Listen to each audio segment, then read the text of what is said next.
guys, so today we are going to learn how to design a compiler using Automata.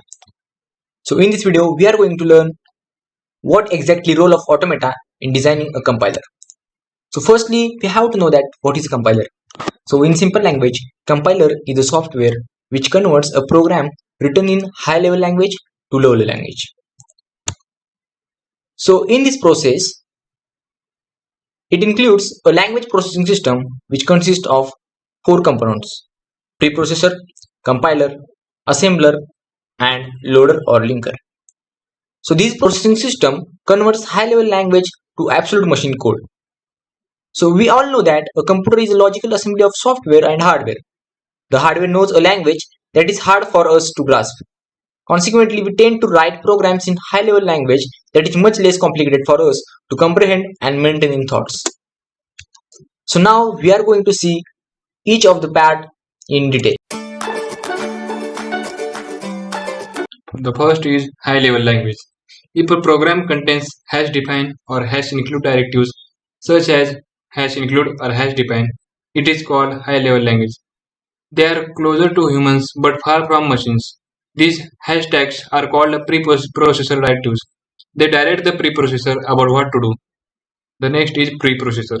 The preprocessor removes all the hash include directives by including the files called file inclusion and all the hash define directives using macro expansion. It performs file inclusion, augmentation, macro processing, etc. The next is assembly language. It's neither in binary form nor high level. It is an intermediate state that is a combination of machine instructions and some other useful data needed for execution. The next is assembler. For every platform, we will have an assembler, that is hardware plus operating system. They are not universal since for each platform we have one. The output of assembler is called the object file. It translates assembly language to machine code. So the next one is interpreter. An interpreter converts high level language into low level machine language, just like a compiler. But they are different in the way they read the input. The compiler in one go reads the input, does the processing and executes the source code, whereas the interpreter does the same line by line. Compiler scans the entire program and translates it as a whole into machine code, whereas an interpreter translates the program one statement at a time. Next one is relocatable machine code. It can be loaded at any point and can be run. The next one is loader or linker. It converts the relocatable code into absolute code and tries to run the program, resulting in a running program or an error message. Linker loads a variety of object files into a single file to make it executable. Then loader loads it in memory and executes it. So all this about a compiler which consists of processing systems. So next one is are the phases of compiler. So there are mainly 6 phases of compiler. The compiler has two modules, namely front end and back end. Front end constitutes of the lexical analyzer, semantic analyzer, syntax analyzer, and intermediate code generator. And the rest are assembled to form the back end, which are code optimizer and target code generation. So now we are going to see all these phases one by one in detail. Lexical analyzer.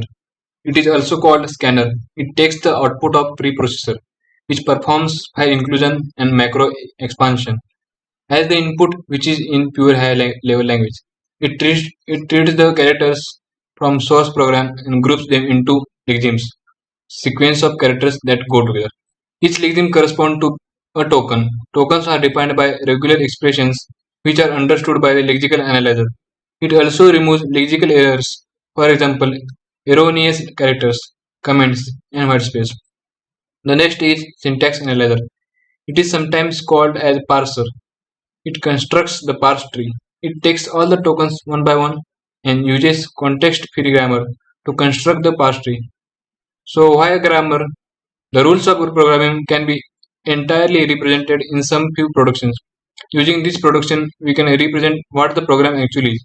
The input has to be checked whether it is in the desired format or not. The parse tree is also called the deviation tree.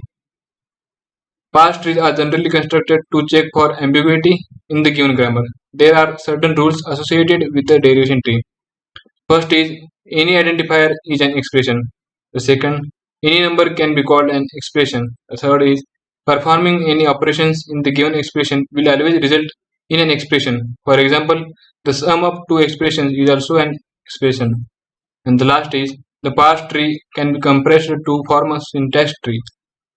Syntax error can be detected at this level if the input is not in the accordance with the grammar. So next phase is semantic analyzer. It verifies the parse tree, whether it's meaningful or not. It furthermore produces a verified parse tree. It also does type checking, label checking, and flow control checking. Next one, intermediate code generator. It generates intermediate code that is a form which can be readily executed by machine. We have many popular intermediate codes. Example, 3 address code, etc. Intermediate code is converted to machine language using the last two phases which are platform dependent. Next one is code optimizer. It transforms the code so that it consumes fewer resources and produces more speed. The meaning of the code being transformed is not altered. The next one is target code generator. The main purpose of TCG is to write a code that the machine can understand and also register allocation, instruction selection, etc. The output is dependent on the type of assembler. This is the final stage of compilation, and all these 6 phases are associated with the symbol table manager and error handler as shown in the above block diagram. So let's consider here an example. For sake of convenience, we are considering here a line of code which is x is equal to a plus b into c, which is the mathematical expression. So firstly, it goes to the lexical analyzer where it recognizes the identifier by using pattern, which is regular expression. So here our regular expression is L into L plus D star. So lexical analyzer identifies or recognizes the identifier by using this pattern, which is a regular expression.